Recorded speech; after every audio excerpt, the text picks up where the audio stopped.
Miscellaneous Writings, Book 1, by C. H. Mackintosh, Gideon and His Companions.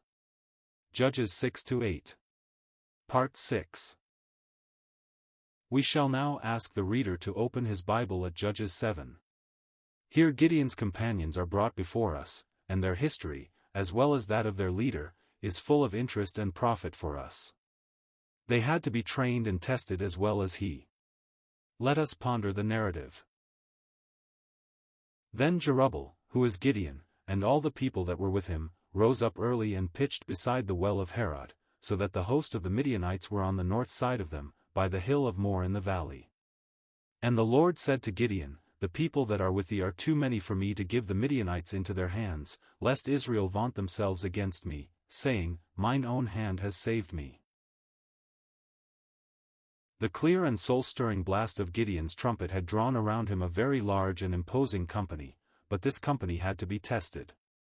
It is one thing to be moved by the zeal and energy of some earnest servant of Christ, and it is quite another thing to possess those moral qualities which alone can fit a man to be an earnest servant himself.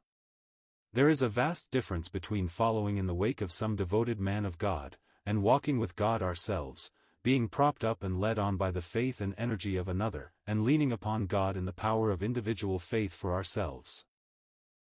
This is a serious consideration for all of us.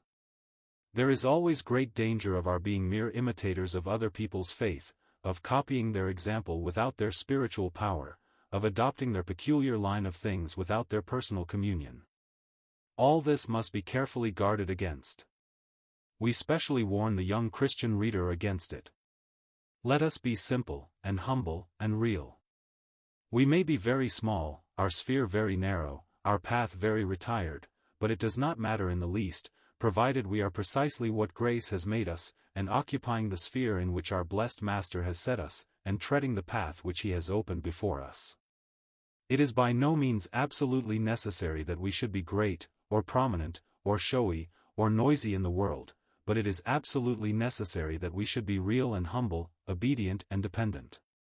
Thus our God can use us, without fear of our vaunting ourselves, and then, too, we are safe, peaceful, and happy.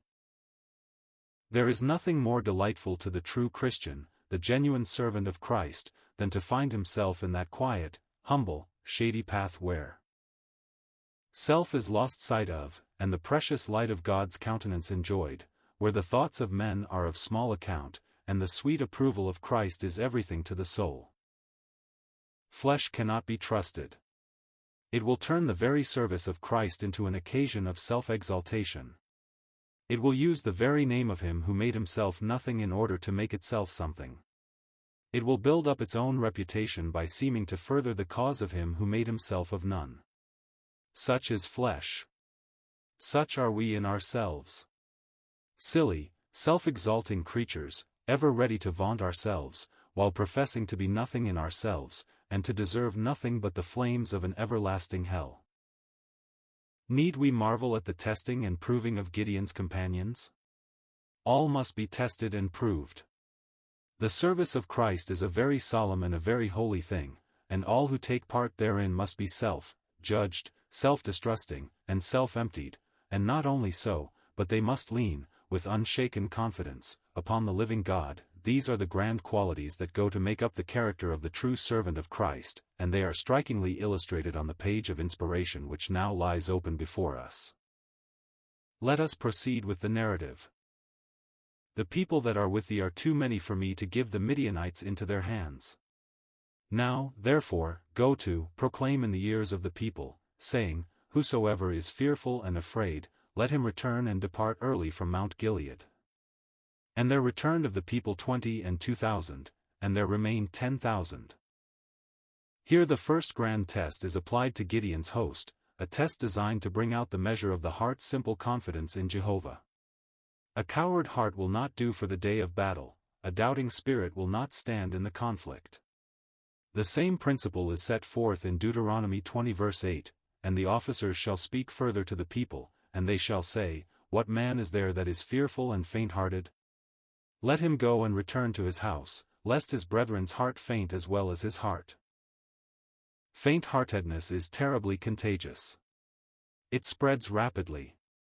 It withers the arm that should bear the shield, and paralyzes the hand that should wield the sword. The only cure for this malady is simple confidence in God, a firm grasp of His faithfulness, a childlike trust in His word, true personal acquaintance with Himself. We must know God for ourselves, in such a way that His word is everything to us, and that we can walk alone with Him, and stand alone with Him in the darkest hour. Reader, is it thus with thee? Hast thou this blessed confidence in God, this solid hold of His word? Hast thou, deep down in thy heart, such an experimental knowledge of God and His Christ as shall sustain thee even though thou hadst not the support or sympathy of another believer under the sun? Art thou prepared to walk alone in the world? These are weighty questions, and we feel the need of pressing them upon the Church of God at the present moment. There is a wide diffusion of the precious truth of God, and numbers are getting hold of it. Like the blast of Gideon's trumpet, so the clear testimony which has gone forth within the last few years has attracted many, and while we quite feel that there is real ground for thankfulness in this, we also feel that there is ground for very serious reflection indeed.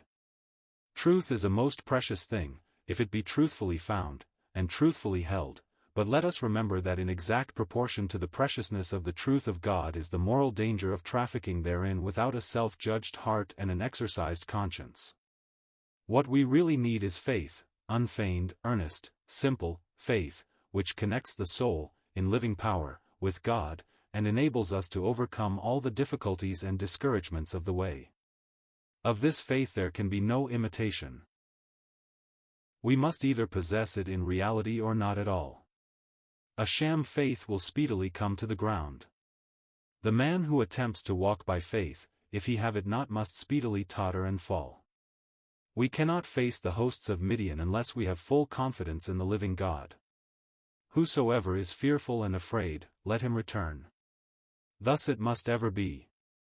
None can go to battle save those who are braced up by a faith that grasps the unseen realities of eternity, and endures as seeing Him who is invisible.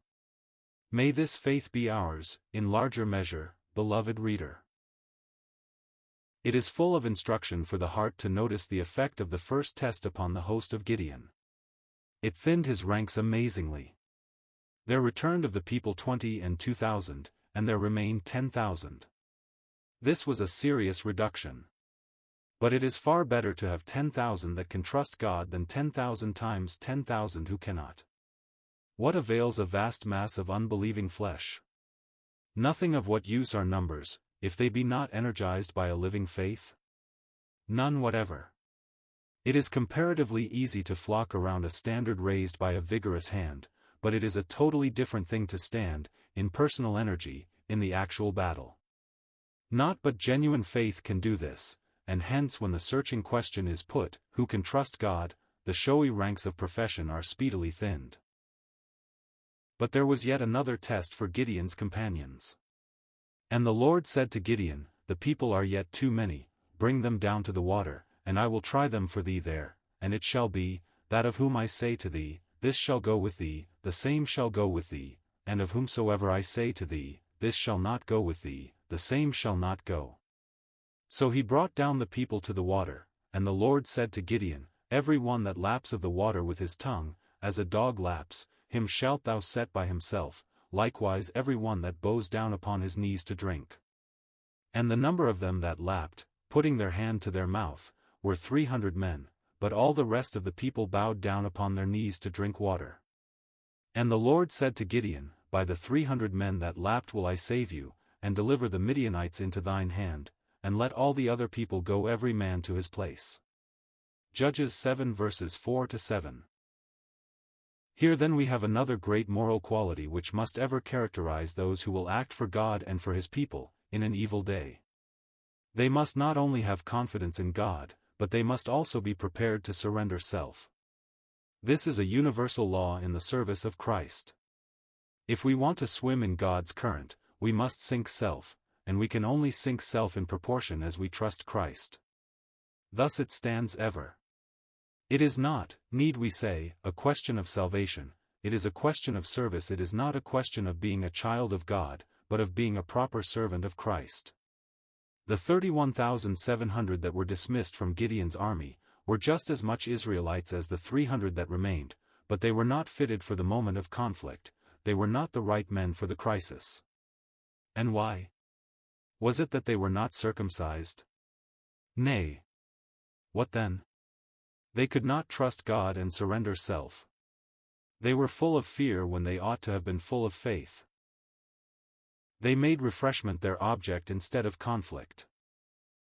Here, reader, lay the true and only secret of their moral unfitness. God cannot trust those who do not trust Him and sink self. This is preeminently solemn and practical. We live in a day of easy profession and self-indulgence. Knowledge can, nowadays, be picked up at very small cost. Scraps of truth can be gathered, second-hand, in all directions.